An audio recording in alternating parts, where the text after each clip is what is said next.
experte ou pas? Suis-je assez experte pour me montrer dans les médias sociaux? En fait, il y a deux réponses, il y a deux volets à cette question. Les deux sortes de personnes que je rencontre dans les clients et dans les étudiantes qui font partie de mes programmes, c'est la personne qui me dit « mais qui suis-je pour me permettre de montrer dans les réseaux sociaux comme l'experte dans tel ou tel domaine ?»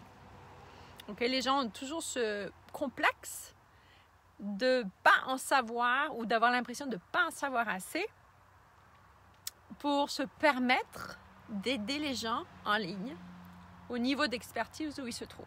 Okay? Et le penchant opposé à celui-là, d'autres étudiants me disent, mais ce qui me frustre le plus, c'est les gens qui ne voient pas mon expertise. Alors là, je pose toujours la question, est-ce que tu partages ton expertise? Okay?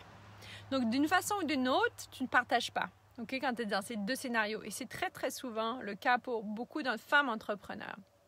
Donc, si tu as une mission et si ton entreprise porte cette mission, que tu vends un produit ou un service, la seule façon d'être reconnue comme une experte, que tu le sois ou pas, et j'ose le croire que tu l'es, c'est de partager ton expertise. Et d'ici la fin de cette vidéo, je vais te donner un truc qui pourra t'aider si tu veux à un petit peu prendre ça avec moins de stress, que des fois on a juste besoin d'être moins stressé par rapport à qu'est-ce que ça veut dire être un expert. Personnellement, essayons de définir. Un expert, c'est quelqu'un qui, dans son domaine d'expertise, son industrie, dans sa niche, a trouvé des mécanismes, des systèmes qui fonctionnent, non seulement pour elle-même ou lui-même, salut Nathalie, mais qui est applicable sur d'autres personnes. OK? Donc, à quel niveau, là, je pense que la première question que tu peux te poser, si tu te sens comme illégitime de te pointer toutes les semaines dans les réseaux sociaux pour partager ton expertise, je te parie qu'il y a au moins une personne dans tous les gens que tu aides, dans tes clients, qui s'est transformée, soit au niveau professionnel ou personnel, grâce à ton expertise. La deuxième chose que je veux te dire pour te tranquilliser, c'est qu'il y a toujours des gens qui ont une expertise encore plus avancée que toi et toujours d'autres qui en ont moins. Et toi, tu es toujours pour aider ceux qui sont derrière toi. Et je suis sûre qu'il y a des gens que tu admires qui sont devant toi et tu aimerais être à leur niveau. Et je pense que ça, c'est tout à fait normal. Ça ne veut pas dire que tu es nul ou que tu n'as pas le droit de te montrer dans les réseaux sociaux. La troisième chose, c'est que si vraiment tu as du mal avec ton côté de légitimité de te présenter en tant qu'experte dans les réseaux sociaux, tu peux te dire, et ça c'est Gary Vee, je pense, de lui que j'ai appris ça, parce que je trouvais ça vraiment cool. Si tu ne te sens pas l'âme de dire je suis experte parce que tu as des tabous, des croyances limitantes, tu peux prendre pour acquis que tu vas utiliser les réseaux sociaux pour partager ton propre voyage dans ta niche, dans ton domaine d'expertise, avec le plus de gens possible qui vont avoir besoin de tout ce que tu peux leur apprendre. OK, tu appelles ça être un expert ou pas, j'en sais rien, mais je pense qu'il ne faut pas trop s'arrêter sur les mots non plus.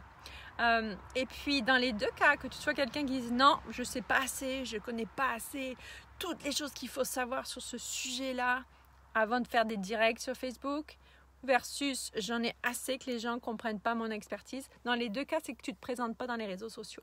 Donc, dans les deux cas, ça va prendre une décision de ta part de choisir de commencer à partager ce que tu sais aujourd'hui avec une audience qui a besoin de toi.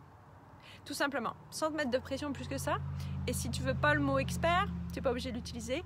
Tu peux juste commencer à partager ce que tu sais, ce que tu as appris, ce qui marche dans ton domaine d'expertise, dans ce que tu sais faire. Et à partir de là, tu vas pouvoir aider les gens.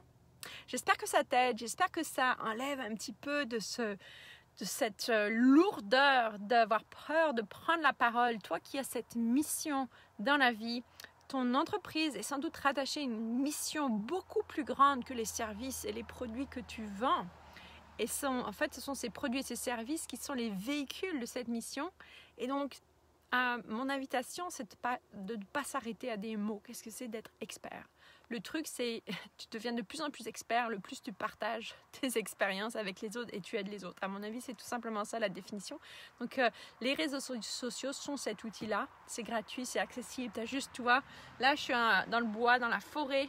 j'attends mon fils qui fait du vélo. Ce soir, je n'aurai pas le temps de faire mon Facebook Live comme je le fais d'habitude sur mon ordinateur, bien présenté.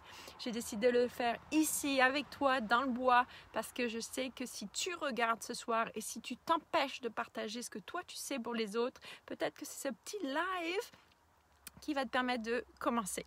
Alors, j'espère que, dis-moi toi dans les commentaires si tu as du mal à t'affirmer comme experte quand tu prends la parole dans les réseaux sociaux ou si c'est quelque chose, tu te sens tout à fait confortable avec toi ou qu'est-ce que ça veut dire selon toi être un expert. J'aimerais vraiment savoir quelle est ta définition et surtout tes pensées autour de ce terme. Est-ce que ça te limite? Ou est-ce que tu t'en fous et de toute façon qu'on t'appelle un expert ou pas, tu avances, tu aides les autres et tu trouves tes clients dans la niche que tu t'es déterminé. À très bientôt, j'ai hâte de lire vos commentaires. À bientôt.